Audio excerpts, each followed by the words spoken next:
Hello anh em. Hôm nay em lên một con vàng khói. Một con vàng khói 14k nha anh em. Hàng La Mã ha. Emblem vàng khói luôn nha. Emblem bằng vàng khói luôn nha anh em. Tổng thể còn rất đẹp ha. Một con vàng khói 14k. Hàng đục vàng nguyên khói.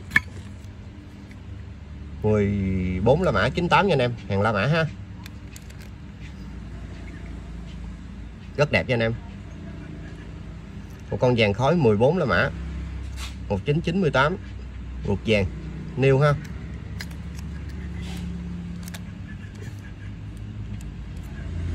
Dạ con này em bán giá cho anh em là 115 triệu nha anh em.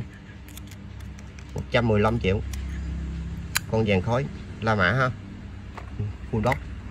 Cảm ơn em.